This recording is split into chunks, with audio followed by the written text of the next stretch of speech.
Back to news TV 84। Break तो बाद साढ़े नाल जुड़ चुके हैं Sardar Harpreet Singh, famous media personality from Toronto. जी वीर जी, वाहिगुरू जी का खालसा, वाहिगुरू जी की फतेह। वाहिगुरू जी का खालसा, वाहिगुरू जी की फतेह। TV 84 के समूह जिहड़े दर्शक ने उन्होंने भी वाहिगुरू जी का खालसा, वाहिगुरू जी की फतेह। ਵੀਰ ਜੀ, ਅੱਜ ਤੁਹਾਨੂੰ ਅਸੀਂ ਬਾਕੀ ਸਿੱਖ ਮਸਲਿਆਂ ਬਾਰੇ ਗੱਲਬਾਤ ਕਰਾਂਗੇ। ਜਿਸ ਤਰ੍ਹਾਂ ਤੁਸੀਂ ਜਾਣਦੇ ਹੋ ਕਿ ਆਂਧਰਾ ਪ੍ਰਦੇਸ਼ ਵਿੱਚ ਗੁਰਦੁਆਰਾ ਸਾਹਿਬ ਦਾ ਫਿਰਕੂ ਹਿੰਦੂ ਭੀੜ ਵੱਲੋਂ ਕੀਤੇ ਗਏ ਨੁਕਸਾਨ ਨੇ ਦੁਨੀਆ ਭਰ ਦੇ ਸਿੱਖਾਂ ਦੇ ਹਿਰਦੇ ਵਲੂੰਦਰ ਦਿੱਤੇ ਹਨ। ਇਸ ਸਮੁੱਚੀ ਘਟਨਾਕ੍ਰਮ ਨੂੰ ਤੁਸੀਂ ਕਿਸ ਤਰ੍ਹਾਂ ਵੇਖਦੇ ਹੋ ਤੇ ਕੀ ਕਹਿਣਾ ਚਾਹੋਗੇ, ਇਸ ਬਾਰੇ ਦੱਸੋ। ਜੀ ਵੀਰ ਜੀ, ਜੋ ਇਹ ਘਟਨਾ ਹੋਈ ਹੈ, ਜੇਕਰ ਅਸੀਂ ਉਹਨੂੰ ਸਿਰਫ ਤੇ ਸਿਰਫ ਇੱਕੋ ਹੀ ਨਜ਼ਰੀਏ ਦੇ ਨਾਲ, ਇੱਕੋ ਹੀ ਕੋਣ ਤੋਂ ਔਰ ਇੱਕੋ ਹੀ ਦ੍ਰਿਸ਼ਟੀਕੋਣ ਬਣਾ ਕੇ ਦੇਖਾਂਗੇ ਤੇ ਸ਼ਾਇਦ ਅਸੀਂ ਇੱਕ ਬਹੁਤ ਵੱਡੇ ਭੁਲੇਖੇ 'ਚ ਇੱਕ ਵੱਡੀ ਗਲਤੀ ਕਰ ਲਵਾਂਗੇ, ਜਿਵੇਂ ਕਿ ਗਲਤੀਆਂ ਅਸੀਂ ਪਹਿਲਾਂ ਕੀਤੀਆਂ ਨੇ। ਪੰਜਾਬੀਆਂ ਨੇ ਆਮ ਤੌਰ ਦੇ ਉੱਤੇ ਔਰ ਸਿੱਖਾਂ ਨੇ ਉਹ ਗਲਤੀਆਂ ਜਿਹੜੀਆਂ ਨੇ ਖਾਸ ਤੌਰ ਦੇ ਉੱਤੇ ਕੀਤੀਆਂ ਨੇ। ਸੋ ਕੱਲਾ ਇਸ ਗੱਲ ਨੂੰ ਸਿਰਫ ਇੰਨੀ ਕੁ ਗੱਲ ਦੇ ਉੱਤੇ ਨਹੀਂ ਛੱਡ ਦੇਣਾ ਚਾਹੀਦਾ ਕਿ ਆਂਧਰਾ ਪ੍ਰਦੇਸ਼ ਦੇ ਵਿੱਚ ਜਿਹੜੀਆਂ ਫਿਰਕੂ ਹਿੰਦੂਤਵੀ ਜਿਹੜੀਆਂ ਭੀੜਾਂ ਨੇ ਉਹਨਾਂ ਨੇ ਸਿੱਖ ਗੁਰਦੁਆਰੇ ਨੂੰ ਜਾਂ ਸਿੱਖਾਂ ਦੇ ਮਨਾਂ ਨੂੰ ਠੇਸ ਪਹੁੰਚਾਉਣ ਦੀ ਇੱਕ ਗੱਲ ਕੀਤੀ ਹੈ। ਦੇਖੋ, ਤੇਲੰਗਾਨਾ ਇੱਕ ਵੱਖਰੀ ਸਟੇਟ ਬਣ ਰਹੀ ਆ, ਉਹ ਬਣ ਰਹੀ ਆ ਆਂਧਰਾ ਪ੍ਰਦੇਸ਼ ਦੇ ਵਿੱਚੋਂ ਬਣ ਰਹੀ, ਉਹਦਾ ਸਿੱਖਾਂ ਦੇ ਨਾਲ ਕੋਈ ਵੀ ਲੈਣਾ ਦੇਣਾ ਨਹੀਂ ਹੈ, ਬਿਲਕੁਲ ਵੀ ਨਾ ਹੀ ਸਿੱਖਾਂ ਦੀ ਉਹਦੇ ਵਿੱਚ ਕੋਈ ਪਾਰਟੀਸਪੇਸ਼ਨ ਹੈਗੀ ਆ, ਐਕਟਿਵ ਪਾਰਟੀਸਪੇਸ਼ਨ ਕੋਈ ਨਹੀਂ ਹੈ। ਹਾਂ, ਇੱਕਾ ਦੁੱਕਾ ਕੋਈ ਆਪਣੇ ਤੌਰ ਦੇ ਉੱਤੇ ਕਿਸੇ ਪਾਰਟੀ ਦੇ ਨਾਲ ਹੋ ਕੇ, ਚਾਹੇ ਉਹ ਤੇਲੰਗਾਨਾ ਦੀ ਸਪੋਰਟ 'ਚ ਹੋਵੇ, ਚਾਹੇ ਉਹ ਤੇਲੰਗਾਨਾ ਦੇ ਅਗੇਂਸਟ ਹੋਵੇ, ਇੱਕਾ ਦੁੱਕਾ ਤੌਰ ਦੇ ਉੱਤੇ ਅਸੀਂ ਕਿਸੇ ਨੂੰ ਵੀ ਨਹੀਂ ਰੋਕ ਸਕਦੇ ਹੁੰਦੇ, ਪਰ ਸਮੁੱਚੇ ਤੌਰ ਦੇ ਉੱਤੇ ਉਹਨਾਂ ਭੀੜਾਂ ਦਾ ਇੱਕ ਗੁਰਦੁਆਰੇ ਦੇ ਉੱਤੇ ਇਸ ਤਰ੍ਹਾਂ ਦੇ ਨਾਲ ਪਥਰਾ ਕਰਨਾ, ਉਹ ਜਿਹੜਾ ਗੁਰਦੁਆਰੇ ਨੂੰ ਰੈਂਸੈਕ ਕਰਨਾ ਇੰਨੀ ਬੁਰੀ ਤਰੀਕੇ ਨਾਲ, ਔਰ ਸਭ ਤੋਂ ਵੱਡੀ ਗੱਲ ਕਿ ਗੁਰੂ ਗ੍ਰੰਥ ਸਾਹਿਬ ਦੀ ਜਿਹੜੀ ਪੀੜੇ ਸਮੇਤ ਉਹ ਬਾਹਰ ਲਿਜਾ ਕੇ ਉਹਨਾਂ ਨੂੰ ਅਗਨ ਭੇਂਟ ਕੀਤਾ ਗਿਆ। ਜੇਕਰ ਅਸੀਂ ਇਹ ਕਹਿ ਦਈਏ ਕਿ ਬਹੁਤ ਘਿਨਾਉਣੀ ਘਟਨਾ, ਮੇਰਾ ਖਿਆਲ ਘਿਨਾਉਣੀ ਵੀ ਇੱਕ ਛੋਟਾ ਸ਼ਬਦ ਰਹਿ ਜਾਂਦਾ ਇਸ ਘਟਨਾ ਨੂੰ ਪਰਿਭਾਸ਼ਿਤ ਕਰਨ ਦੇ ਲਈ, ਡਿਫਾਈਨ ਕਰਨ ਦੇ ਲਈ। ਹੁਣ ਜਿਵੇਂ ਮੈਂ ਪਹਿਲਾਂ ਕਿਹਾ ਕਿ ਆਪਣੀ ਗੱਲਬਾਤ ਦੇ ਸਟਾਰਟਿੰਗ ਦੇ ਵਿੱਚ ਇਹ ਗੱਲ ਕਹੀ ਹੈ ਕਿ ਇਸ ਘਟਨਾ ਨੂੰ ਇੱਕ ਕੋਣ ਤੋਂ, ਇੱਕ ਦ੍ਰਿਸ਼ਟੀਕੋਣ ਬਣਾ ਕੇ ਨਹੀਂ ਦੇਖਿਆ ਜਾ ਸਕਦਾ। ਦੇਖੋ, ਜੋ ਉੱਥੋਂ ਦੀ ਇੱਕ ਵੱਡਾ ਭਾਈਚਾਰਾ ਉਹ ਕਦੀ ਵੀ ਇਹ ਨਹੀਂ ਸੋਚੇਗਾ, ਉਹ ਕਦੀ ਵੀ ਇਸ ਚੀਜ਼ ਨੂੰ ਐਕਸੈਪਟ ਨਹੀਂ ਕਰੇਗਾ ਕਿ ਇੱਕ ਜਿਹੜਾ ਛੋਟਾ ਭਾਈਚਾਰਾ ਉੱਥੇ ਫਲੋਰਿਸ਼ ਕਰੇ। ਹੁਣ ਜਿਹੜੇ ਹਿਸਾਬ ਦੇ ਨਾਲ ਗੁਰਦੁਆਰਾ ਸਾਹਿਬਾਨਾਂ ਦੀ ਜੋ ਇਮਾਰਤਾਂ ਨੇ ਜਾਂ ਉੱਥੋਂ ਦੇ ਜੋ ਸਿੱਖਾਂ ਦੀ ਪ੍ਰੋਸਪੈਰਿਟੀ, ਖੁਸ਼ਹਾਲੀ ਆ, ਉਹ ਕਦੀ ਵੀ ਉਹ ਜਿਹੜੇ ਲੋਕ ਨੇ, ਭਾਰਤੀ ਲੋਕ ਜਾਂ ਜਿਹੜੇ ਹਿੰਦੂਤਵੀ ਨੇ, ਉਹ ਕਦੀ ਵੀ ਸਹਿਣ ਨਹੀਂ ਕਰਦੇ। ਹੁਣ ਥੋੜੀ ਜਿਹੀ ਅਸੀਂ ਗੱਲ ਪਹਿਲਾਂ ਚਲੇ ਜਾਂਦੇ ਆ। 15 ਅਗਸਤ 2013 ਮੈਂ ਤੇ ਰੇਡੀਓ ਪ੍ਰੋਗਰਾਮ ਦੇ ਵਿੱਚ ਸਰਦਾਰ ਮਹਿੰਦਰ ਸਿੰਘ ਉਹਨਾਂ ਦੇ ਪਰਿਵਾਰ ਦੇ ਨਾਲ ਇੰਟਰਵਿਊ ਕੀਤੀ ਸੀ, ਔਰ ਉਹਨਾਂ ਨੇ ਬੜਾ ਕਲੀਅਰਲੀ ਇਹ ਗੱਲ ਕਹੀ ਸੀ ਕਿ ਅਸਲ ਦੇ ਵਿੱਚ 15 ਅਗਸਤ 2013 ਨਹੀਂ, ਅਸੀਂ ਇਹਨੂੰ ਏਦਾਂ ਸੋਚ ਰਹੇ ਹਾਂ ਕਿ ਜਿਵੇਂ ਇਹ 15 ਅਗਸਤ 1984 ਹੋਵੇ। ਬਹੁਤ ਵੱਡੀ ਸਟੇਟਮੈਂਟ ਹੈ ਇਹ ਸਰਦਾਰ ਮਹਿੰਦਰ ਸਿੰਘ ਉਹਨਾਂ ਦੇ ਪਰਿਵਾਰ ਦੀ। ਉਹ ਕਹਿ ਰਹੇ ਨੇ ਕਿ ਮੈਂ 15 ਅਗਸਤ 2013 ਨੂੰ ਅੱਜ 15 ਅਗਸਤ 1984 ਦੇ ਤੌਰ ਦੇ ਉੱਤੇ ਦੇਖ ਰਿਹਾ। ਕਿਹਦਾ ਪਤੰਗ ਕਿਹਦੇ ਮੋਟਰਸਾਈਕਲ ਦੇ ਵਿੱਚ ਫਸਦਾ, ਦੋ ਬੰਦੇ ਨੇ, ਦੋ ਪਰਿਵਾਰ ਅਸੀਂ ਕਹਿ ਲਈਏ, ਚਲੋ, ਜਿਹਦਾ ਮੋਟਰਸਾਈਕਲ ਸੀ ਜਾਂ ਜਿਹਦਾ ਪਤੰਗ ਸੀ, ਦੋ ਬੰਦੇ ਨੇ, ਦੋ ਪਰਿਵਾਰ ਸੀ, ਤੇ ਉਹ ਜਿਹੜੀ ਪਥਰਾ ਜਿਹੜਾ ਹੈਗਾ ਉਹ ਮਹਿੰਦਰ ਸਿੰਘ ਦੇ ਘਰ ਦੇ ਉੱਤੇ ਕਿਵੇਂ ਹੋ ਗਿਆ। ਬਹੁਤ ਵੱਡਾ ਇੱਕ ਸਵਾਲ ਪੈਦਾ ਇਹ ਕਰਦਾ ਕਿ ਕੀ ਉੱਥੇ ਚਾਹੇ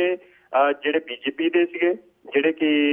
ਰੂਲਿੰਗ ਪਾਰਟੀ ਨਾਲ ਸੰਬੰਧਿਤ ਨੇ, ਤੇ ਚਾਹੇ ਜਿਹੜੇ ਹੈਗੇ ਨੇ ਉੱਥੇ ਕਾਂਗਰਸੀ ਸੀ, ਉਹਨਾਂ ਦਾ ਟਾਰਗੇਟ ਕੌਣ ਹੁੰਦਾ? ਉਹ ਮਹਿੰਦਰ ਸਿੰਘ ਦਾ ਪਰਿਵਾਰ, ਜਿਹੜਾ ਕਿ ਜਗਦੀਸ਼ ਟਾਈਟਲਰ ਦੇ ਕੇਸ ਦੇ ਵਿੱਚ ਇੱਕ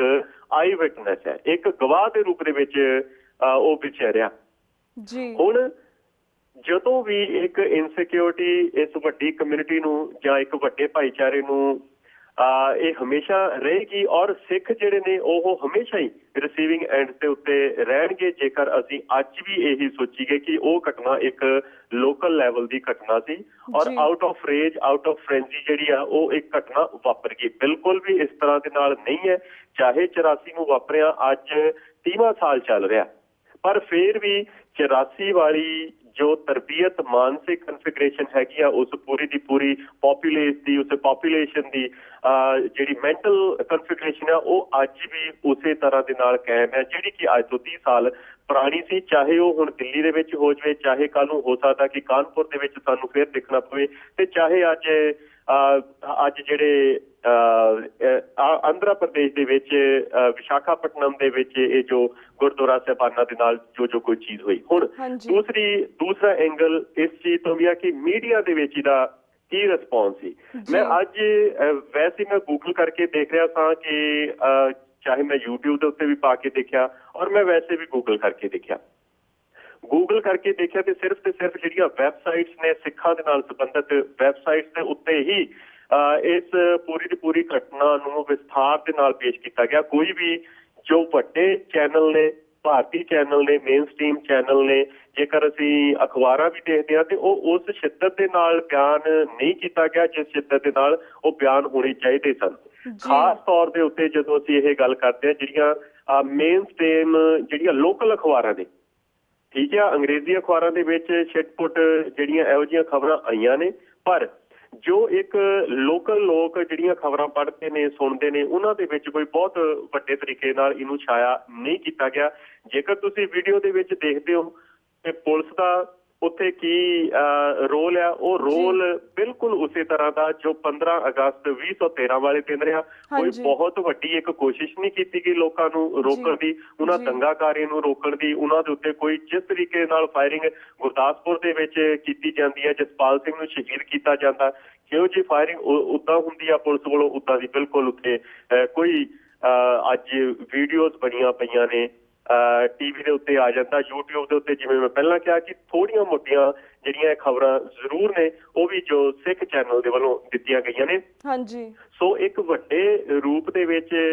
ਜੇਕਰ ਅਸੀਂ ਇਸ ਘਟਨਾ ਨੂੰ ਸਿਰਫ ਘਟਨਾ ਦੇ ਤੌਰ ਦੇ ਉੱਤੇ ਦੇਖਾਂਗੇ ਤੇ ਮੈਂ ਫਿਰ ਇਸ ਗੱਲ ਨੂੰ ਦੁਹਰਾਉਣਾ ਚਾਹੁੰਦਾ ਕਿ ਆਉਣ ਵਾਲੇ ਸਮੇਂ ਦੇ ਵਿੱਚ ਸਾਨੂੰ ਇੱਕ ਬਹੁਤ ਵੱਡੀ ਦੁਰਘਟਨਾ ਦਾ ਸਾਹਮਣਾ ਕਰਨਾ ਪਏਗਾ ਔਰ ਉਹ ਜਿਹੜੀ ਘਟਨਾ ਹੋਏਗੀ ਉਹ ਪੈਨ ਇੰਡੀਆ ਲੈਵਲ ਦੇ ਉੱਤੇ ਹੋਏਗੀ, ਉਹ ਸਮੂਹਿਕ ਸਰਵ ਭਾਰਤ ਲੈਵਲ ਦੇ ਉੱਤੇ ਹੋਏਗੀ ਔਰ ਉਹਦਾ ਫਿਰ ਖਮਿਆਜ਼ਾ ਸਾਨੂੰ ਉਸੇ ਤਰੀਕੇ ਨਾਲ ਭੁਗਤਣਾ ਪਏਗਾ ਜਿਵੇਂ ਸਾਨੂੰ 1984 ਦੇ ਵਿੱਚ ਭੁਗਤਣਾ ਪਿਆ। ਤੇ ਜੇ ਸਾਡੇ ਸਿੱਖ ਜਾਂ ਸਾਡੇ ਪੰਜਾਬੀ ਅੱਜ ਵੀ ਇਸ ਆਸ ਦੇ ਉੱਤੇ ਬੈਠੇ ਨੇ ਕਿ ਅੱਜ ਮੀਡੀਆ ਜ਼ਿਆਦਾ ਹੋ ਗਿਆ ਤੇ ਸਾਨੂੰ ਇਨਸਾਫ ਮਿਲ ਜਾਏਗਾ, ਅੱਜ ਪ੍ਰਧਾਨ ਮੰਤਰੀ ਸਿੱਖਿਆ ਤੇ ਸਾਨੂੰ ਇਨਸਾਫ ਮਿਲ ਜਾਏਗਾ, ਅੱਜ ਜਿਹੜਾ ਫੌਜਾਂ ਦਾ ਮੁਖੀ ਜੇ ਸਿੱਖਿਆ ਤੇ ਸਾਨੂੰ ਇਨਸਾਫ ਮਿਲ ਜਾਏਗਾ, ਜਾਂ ਪੰਜਾਬ ਦੇ ਵਿੱਚ ਸਿੱਖ ਰਾਜ ਕਰਦੇ ਨੇ ਤੇ ਸਾਨੂੰ ਇਨਸਾਫ ਮਿਲ ਜਾਏਗਾ, ਸਾਨੂੰ ਇਹੋ ਜਿਹੀ ਕੋਈ ਗੱਲ ਵੀ ਨਜ਼ਰ ਨਹੀਂ ਆਉਂਦੀ, ਨਾ ਹੁਣ ਦੇ ਸਮੇਂ ਦੇ ਵਿੱਚ ਔਰ ਨਾ ਹੀ ਇਹ ਤੋਂ ਅਗਲੇ ਭਵਿੱਖ ਦੇ ਵਿੱਚ। ਸਾਨੂੰ ਲਾਮਬੰਦ ਹੋਣਾ ਪੈਣਾ, ਸਾਨੂੰ ਆਪਣੇ ਇੱਕ ਜੋ ਵੱਖਰੀ ਪਹੁੰਚ ਬਣਾਉਣੀ ਪੈਣੀ ਆ ਤਾਂ ਕਿ ਅਸੀਂ ਆਪਣੇ ਇੱਕ ਵੱਖਰੇ ਰਾਜ ਦੀ ਗੱਲ ਕਰ ਸਕੀਏ, ਤਾਂ ਕਿ ਅਸੀਂ ਇੱਕ ਆਜ਼ਾਦੀ ਦੀ ਗੱਲ ਕਰ ਸਕੀਏ। ਜੀ ਬਿਲਕੁਲ ਵੀਰ ਜੀ। ਤੇ ਵੀਰ ਜੀ ਅਗਲੇ ਸਵਾਲ ਦੇ ਬਾਰੇ ਵੀ ਤੁਹਾਡੇ ਅਸੀਂ ਵਿਚਾਰ ਜਾਣਨਾ ਚਾਹਾਂਗੇ। ਜਿਸ ਤਰ੍ਹਾਂ ਪ੍ਰਧਾਨ ਮੰਤਰੀ ਪਦ ਦੇ ਉਮੀਦਵਾਰ ਨਰਿੰਦਰ ਮੋਦੀ ਨੂੰ ਹੁਣ ਮੰਦਰਾਂ ਨਾਲੋਂ ਟਾਇਲਟ ਜ਼ਿਆਦਾ ਇੰਪੋਰਟੈਂਟ ਲੱਗ ਰਹੀ ਹੈ। ਜੇ ਐਸਾ ਹੀ ਹੈ ਤਾਂ ਫਿਰ ਬਾਬਰੀ ਮਸਜਿਦ ਢਾਹ ਕੇ ਫਸਾਦ ਪੈਦਾ ਕਰਨ ਤੇ ਖੂਨ ਖਰਾਬਾ ਕਰਨ ਦਾ ਕੀ ਮਕਸਦ ਸੀ? ਇਸ ਬਾਰੇ ਵੀ ਥੋੜੇ ਆਪਣੇ ਵਿਚਾਰ ਦਿਓ। ਦੇਖੋ ਜੀ, ਭਾਰਤ ਦੇ ਵਿੱਚ ਇੱਕ ਗੱਲ ਤਾਂ ਤੈਅ ਹੈ ਕਿ ਅਸੀਂ ਕਹਿੰਦੇ ਜ਼ਰੂਰ ਹਾਂ ਕਿ ਇੱਕ ਬਹੁਤ ਵੱਡੀ ਦੁਨੀਆ ਦੀ ਸਭ ਤੋਂ ਵੱਡੀ ਲੋਕਤੰਤਰ ਹੈ, ਡੈਮੋਕ੍ਰੈਟਿਕ ਸਟੇਟ ਹੈ। ਪਰ ਜੇਕਰ ਡੈਮੋ ਦੇ ਅੱਗੇ ਐਨ ਲਾ ਕੇ ਡੈਮੋਕ੍ਰੇਸੀ ਅਸੀਂ ਕਹਿ ਦਈਏ ਕਿ ਇੱਕ ਰਾਖਸ਼ਸ ਤੰਤਰ ਹੈ ਤਾਂ ਫਿਰ ਉਹਦੀ ਜਿਹੜੀ ਮੇਰਾ ਖਿਆਲ ਹੈ ਕਿ ਵਿਖਿਆਨ ਜਾਂ ਵਿਆਖਿਆ ਵਧੀਆ ਤਰੀਕੇ ਦੇ ਨਾਲ ਹੋ ਸਕੇਗੀ। ਜੀ ਬਿਲਕੁਲ। ਆਤਿਸ਼ ਨੰਦੀ ਉਹਦਾ ਇਹ ਕਹਿਣਾ ਸੀਗਾ ਕਿ ਭਾਰਤ ਇੱਕ ਡੈਮੋਕ੍ਰੇਸੀ ਨਹੀਂ, ਇੱਕ ਸਿਸੋਕ੍ਰੇਸੀ। ਔਰ ਸਿਸੋਕ੍ਰੇਸੀ ਦੇ ਵਿੱਚ ਕੀ ਹੁੰਦਾ ਕਿ ਜਦੋਂ ਵੀ ਕਿਸੇ ਵਿਅਕਤੀ ਨੂੰ ਇਲੈਕਟ ਕੀਤਾ ਜਾਂਦਾ ਉਸ ਵਿਅਕਤੀ ਦੀ ਜਿਹੜੀ ਪ੍ਰੈਫਰੈਂਸ ਜਾਂ ਉਹਦੀ ਜਿਹੜੀ ਪ੍ਰਾਇਓਰਿਟੀ ਇਹ ਨਹੀਂ ਹੁੰਦੀ ਕਿ ਮੈਂ ਹੁਣ ਦੇ ਆਪਣੇ ਕਾਰਜਕਾਲ ਦੇ ਵਿੱਚ ਆਪਣੇ ਲੋਕਾਂ ਨੂੰ ਖੁਸ਼ ਕਿਵੇਂ ਕਰਨਾ ਜਾਂ ਲੋਕਾਂ ਦਾ ਜਿਹੜਾ ਜੀਵਨ ਪੱਧਰ ਉਹ ਉੱਚਾ ਕਿਵੇਂ ਚੱਕਣਾ, ਕਿਵੇਂ ਸਿੱਖਿਆ ਦਾ ਪ੍ਰਬੰਧ ਕਰਨਾ, ਕਿਵੇਂ ਉਹਨਾਂ ਦੀ ਸੁਰੱਖਿਆ ਦਾ ਪ੍ਰਬੰਧ ਕਰਨਾ, ਕਿਵੇਂ ਉਹਨਾਂ ਦੇ ਜੋ ਇੱਕ ਇਨਕਮ ਦਾ ਜਾਂ ਇਸ ਕਹਿ ਦਈਏ ਕਿ ਉਹਨਾਂ ਨੂੰ ਨੌਕਰੀਆਂ ਦਾ ਪ੍ਰਬੰਧ ਕਰਨਾ ਨਹੀਂ, ਉਹਦਾ ਇਹ ਹੁੰਦਾ ਕਿ ਮੈਂ ਆਪਣੇ ਅਗਲੇ 5 ਸਾਲਾਂ ਦਾ ਪ੍ਰਬੰਧ ਕਿਵੇਂ ਕਰਨਾ। ਸੋ ਇਹੀ ਚੀਜ਼ ਨਰਿੰਦਰ ਮੋਦੀ ਵਰਗੇ ਜੇ ਅਸੀਂ ਲੋਕਾਂ ਦੇ ਬਾਰੇ ਉਹ ਕਹੀਏ ਕਿ ਉਹ ਅਸੀਂ ਤਾਂ ਇਹ ਵੀ ਨਹੀਂ ਕਹਿ ਸਕਦੇ ਕਿ ਇਹ ਮਗਰਮੱਛ ਦੇ ਹੰਝੂ ਵਹਾ ਰਿਹਾ, ਕਿਉਂਕਿ ਅਜੇ ਵੀ ਕੋਈ ਉਹਦੇ ਮਨ ਦੇ ਵਿੱਚ ਕੋਈ ਕੰਪੰਕਸ਼ਨ ਨਹੀਂ, ਉਹਦੇ ਮਨ ਦੇ ਵਿੱਚ ਕੋਈ ਰਿਮੋਰਸ ਨਹੀਂ, ਕੋਈ ਪਛਤਾਵਾ ਨਹੀਂ ਕਿ ਉਹਨੇ 2002 ਦੇ ਵਿੱਚ ਕੀ ਕੁਝ ਕੀਤਾ। ਤੇ ਉਹਨੂੰ ਅਜੇ ਵੀ ਇਹ ਚੀਜ਼ ਹੈਗੀ ਆ ਕਿ ਨਹੀਂ, ਉਹ ਲੋਕਾਂ ਦਾ ਪ੍ਰੋਪੇਗੈਂਡਾ ਸੀ। ਮੈਂ ਅੱਜ ਵੀ ਜੇਕਰ ਗੁਜਰਾਤ ਦੇ ਵਿੱਚ ਜਿੱਤਿਆ ਤੇ ਸਿਰਫ ਵਿਕਾਸ ਦੀਆਂ ਵੋਟਾਂ ਦੇ ਉੱਤੇ ਜਿੱਤਿਆ। ਸੋ ਵਿਕਾਸ ਦੀਆਂ ਵੋਟਾਂ ਕਿਸੇ ਦੀਆਂ ਹੱਡੀਆਂ ਦੇ ਉੱਤੇ, ਜਿਹੜੀ ਵਿਕਾਸ ਜਿਹੜਾ ਉਹ ਕਿਸੇ ਦੀਆਂ ਹੱਡੀਆਂ ਦੇ ਉੱਤੇ ਹੋਇਆ ਹੋਵੇ, ਕਿਸੇ ਦੀਆਂ ਜਾਨਾਂ ਦੇ ਉੱਤੇ ਹੋਇਆ ਹੋਵੇ, ਕਿਸੇ ਦੇ ਘਰ ਉਜਾੜ ਕੇ ਹੋਇਆ ਹੋਵੇ, ਉਜਾੜ ਕੇ ਵੀ ਕਿਹਨਾਂ ਲੋਕਾਂ ਦੇ ਖਾਸ ਤੌਰ ਦੇ ਉੱਤੇ ਜਿਹੜੇ ਲੋਕ ਮਾਈਨੋਰਟੀਜ਼ ਦੇ ਨੇ ਉਹਨਾਂ ਨੂੰ ਇਸ ਚੀਜ਼ ਦਾ ਕੋਈ ਫਰਕ ਨਹੀਂ ਪੈਂਦਾ। ਇਹ ਮੋਦੀ, ਇਹ ਇਹਨਾਂ ਦੀ ਅਡਵਾਨੀ ਔਰ ਵਾਜਪਾਈ ਦੀ ਜੇਕਰ ਤੁਸੀਂ ਸਪੀਚ ਸੁਣਦੇ ਹੋ ਜਦੋਂ 1993 ਦੇ ਵਿੱਚ ਬਾਬਰੀ ਮਸਜਿਦ, 92-93 ਦੇ ਵਿੱਚ ਬਾਬਰੀ ਮਸਜਿਦ ਸੁੱਟੀ ਜਾਂਦੀ ਆ, ਤੇ ਉਦੋਂ ਇਹ ਵਾਜਪਾਈ ਹੀ ਸੀ ਜਿਹਨੇ ਉੱਤੇ ਡਾਇਸ ਦੇ ਉੱਤੇ ਚੜ ਕੇ ਇਹ ਗੱਲ ਕੀਤੀ ਸੀ ਕਿ ਹਮੇं ਜੋ ਜਿਹੜਾ ਸੁਪਰੀਮ ਕੋਰਟ ਦਾ ਆਦੇਸ਼ ਇਹ ਹੈ ਕਿ ਉੱਥੇ ਨੁਕਸਾਨ ਨਹੀਂ ਕਰਨਾ, ਪਰ ਸੇਵਾ ਕਰਨ ਤੋਂ ਨਹੀਂ ਨਾ ਰੋਕ ਸਕਦੇ। ਮਤਲਬ ਕਿ ਮੰਦਿਰ ਦੀ ਸੇਵਾ ਕਰਨ ਤੋਂ ਨਹੀਂ ਨਾ ਰੋਕ ਸਕਦੇ। ਹੁਣ ਜਦੋਂ ਇਸ ਤਰ੍ਹਾਂ ਦੇ ਬਿਆਨ ਦਿੱਤੇ ਜਾਂਦੇ ਨੇ ਜਿਹੜੇ ਕਿ ਸਿੱਧੇ ਤੇ ਸਿੱਧੇ ਰੂਪ ਦੇ ਵਿੱਚ ਸੁਪਰੀਮ ਕੋਰਟ ਆ, ਜਿਨ੍ਹਾਂ ਨੂੰ ਇੱਕ ਬਹੁਤ ਵੱਡਾ ਥੰਮ ਕਹਿੰਦੇ ਨੇ ਡੈਮੋਕ੍ਰੇਸੀ ਦਾ, ਉਹਦੀਆਂ ਧੱਜੀਆਂ ਉਡਾਉਣ ਦੇ ਲਈ, ਉਹਦਾ ਇੱਕ ਮਜ਼ਾਕ ਉਡਾਉਣ ਦੇ ਲਈ, ਔਰ ਜਦੋਂ ਉਸ ਸਮੇਂ ਦੇ ਵਿੱਚ ਵਾਜਪਾਈ ਇਹੋ ਜਿਹੀਆਂ ਸਪੀਚਸ ਕਰ ਰਿਹਾ ਸੀ ਤੇ ਜੋ ਮਲਕ ਸੀ, ਜੋ ਕਰਾਊਡ ਸੀ, ਉਹ ਅੱਗੇ ਇਹ ਜੈ ਸਿਆ ਰਾਮ ਦੇ ਉੱਤੇ ਨਾਅਰੇ ਲਗਾ ਰਹੇ ਸਨ, ਜਿਨ੍ਹਾਂ ਤੋਂ ਪ੍ਰਤੱਖ ਰੂਪ ਦੇ ਵਿੱਚ ਇਹ ਸੰਕੇਤ ਜਾਂਦਾ ਸੀ ਕਿ ਜੇਕਰ ਸੇਵਾ ਵੀ ਕਰਨੀ ਹੋਈ ਰਾਮ ਮੰਦਿਰ ਦੀ ਤੇ ਉੱਥੇ ਬਾਬਰੀ ਮਸਜਿਦ ਦੀ ਸ਼ਹਾਦਤ ਜਿਹੜੀ ਆ ਉਹ ਜ਼ਰੂਰ ਹੋਏਗੀ। ਸੋ ਉਦੋਂ ਵੀ ਨਰਿੰਦਰ ਮੋਦੀ ਹੁਣੀ ਉਦੋਂ ਵੀ ਬੀਜੇਪੀ ਦੇ ਵਿੱਚ ਸਨ। 2002 ਦੇ ਵਿੱਚ ਜੇ ਕਤਲੇਆਮ ਕੀਤਾ ਜਾਂਦਾ ਮੁਸਲਮਾਨਾਂ ਦਾ, ਕੋਹ ਕੇ ਉਹਨਾਂ ਨੂੰ ਵੱਢਿਆ ਜਾਂਦਾ, ਉਹਨਾਂ ਦੀਆਂ ਔਰਤਾਂ ਨੂੰ ਜਿਹੜੀਆਂ ਕਿ ਪ੍ਰੈਗਨੈਂਟ ਨੇ ਉਹਨਾਂ ਨੂੰ ਕੋਹ ਕੇ ਉਹਨਾਂ ਨੂੰ ਵੱਢਿਆ ਜਾਂਦਾ, ਜਿਸ ਤਰੀਕੇ ਦੇ ਨਾਲ ਉਹਨਾਂ ਤੋਂ ਉਸ ਤੋਂ ਬਾਅਦ ਕੇਸ ਨੂੰ ਹਸ਼ਪ ਕੀਤਾ ਜਾਂਦਾ, ਉਹਨਾਂ ਲੋਕਾਂ ਨੂੰ ਬਚਾਇਆ ਜਾਂਦਾ ਜਿਹੜੇ ਕਿ ਆਪ ਚੀਕ ਕੇ YouTube ਦੇ ਉੱਤੇ ਵੀ ਤੁਸੀਂ ਵੀਡੀਓਜ਼ ਦੇਖ ਸਕਦੇ ਹੋ, ਜੋ ਬਜਰੰਗੀ ਬਾਬੂ ਹੈ ਜਾਂ ਦੂਸਰੇ ਤੀਸਰੇ ਹੋਰ ਲੋਕ ਨੇ, ਉਹ ਕਹਿ ਰਹੇ ਨੇ ਕਿ ਸਾਨੂੰ ਬੜਾ ਮਾਣ ਮਹਿਸੂਸ ਹੋ ਰਿਹਾ ਸੀ ਜੇਕਰ ਅੱਜ ਅਸੀਂ ਬਚੇ ਹੋਏ ਹਾਂ ਤੇ ਸਿਰਫ ਨਰਿੰਦਰ ਭਾਈ ਕੀ ਵਜ੍ਹਾ ਸੇ ਬਚੇ ਹੋਏ ਹੈ। ਸੋ ਇਹ ਕਿਹੜੀਆਂ ਗੱਲਾਂ ਨੂੰ ਸੰਕੇਤ ਕਰਦੇ ਨੇ ਵੀ ਜੇਕਰ ਅੱਜ ਨਰਿੰਦਰ ਮੋਦੀ ਜਿਹੜਾ ਕਿ ਮੁਸਲਮਾਨਾਂ ਦੀਆਂ ਵੋਟਾਂ ਨੂੰ ਕੈਸ਼ ਕਰਨਾ ਚਾਹੁੰਦਾ, ਕਿਉਂਕਿ ਮੁਸਲਮਾਨ ਭਾਵੇਂ ਕਿ ਗੁਜਰਾਤ ਦੇ ਵਿੱਚ ਮੋਦੀ ਦੇ ਨਾਲ ਨਹੀਂ ਨੇ, ਪਰ ਫਿਰ ਵੀ ਇੱਕ ਬਹੁਤ ਵੱਡਾ ਹਿੱਸਾ ਜੋ ਮੁਸਲਮਾਨਾਂ ਦਾ ਯੂਪੀ ਦੇ ਵਿੱਚ ਆ, ਔਰ ਇੱਕ ਯੂਪੀ ਇੱਕ ਡਿਸਾਈਡਿੰਗ ਫੈਕਟਰ ਬਣਦਾ ਹਮੇਸ਼ਾ ਜਿਹੜੀਆਂ ਪਾਰਲੀਮੈਂਟਰੀ ਜੋ ਇਲੈਕਸ਼ਨਸ ਹੁੰਦੀਆਂ ਨੇ ਭਾਰਤ ਦੀਆਂ, ਉਹਨਾਂ ਦੇ ਵਿੱਚ ਇੱਕ ਬਹੁਤ ਵੱਡਾ ਯੋਗਦਾਨ ਪਾਉਂਦਾ ਯੂਪੀ ਦੇ ਵਿੱਚ ਪਈਆਂ ਹੋਈਆਂ ਵੋਟਾਂ। ਸੋ ਯੂਪੀ ਦੇ ਮੁਸਲਮਾਨਾਂ ਨੂੰ ਇੱਕ ਤਰੀਕੇ ਦੇ ਨਾਲ ਪ੍ਰਭਾਵਿਤ ਕਰਨ ਦੇ ਲਈ, ਖੁਸ਼ ਕਰਨ ਦੇ ਲਈ ਹੁਣ ਉਹ ਇਹੋ ਜਿਹੀ ਬਿਆਨਬਾਜ਼ੀ ਆ ਰਹੀ ਹੈ। ਔਰ ਜਿਸ ਤਰੀਕੇ ਨਾਲ ਫਿਰ ਮੀਡੀਆ ਪ੍ਰੋਪੇਗੈਂਡਾ ਇਹ ਕੀਤਾ ਜਾ ਰਿਹਾ ਕਿ ਬੁਰਕੇ ਵਾਲੀਆਂ ਔਰਤਾਂ ਮੋਦੀ ਦੀ ਜੋ ਕਾਂਗਰੀਗੇਸ਼ਨ ਹੁੰਦੀ ਆ, ਜੋ ਉਹਦਾ ਇਕੱਠ ਹੁੰਦਾ, ਉਹਦੇ ਵਿੱਚ ਬਹੁਤ ਜ਼ਿਆਦਾ ਆ ਰਹੀਆਂ ਨੇ ਤਾਂ ਕਿ ਮੁਸਲਮਾਨ ਲੋਕਾਂ ਨੂੰ ਭਰਮਾਇਆ ਜਾ ਸਕੇ ਔਰ ਉਹਨਾਂ ਦੀਆਂ ਵੋਟਾਂ ਜਿਹੜੀਆਂ ਨੇ ਉਹ ਬੀਜੇਪੀ ਦੀ ਝੋਲੀ ਦੇ ਵਿੱਚ ਪਾਈਆਂ ਜਾ ਸਕਣ। ਸੋ ਇਹ ਓਵਰਆਲ ਜੇ ਅਸੀਂ ਇਹ ਗੱਲ ਕਰਦੇ ਹਾਂ ਤੇ ਸਿਰਫ ਤੇ ਸਿਰਫ ਭਾਰਤ ਦੇ ਵਿੱਚ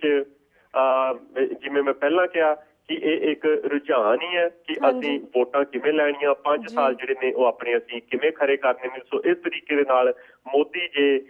ਮੁਸਲਮਾਨਾਂ ਦੀ ਅੱਜ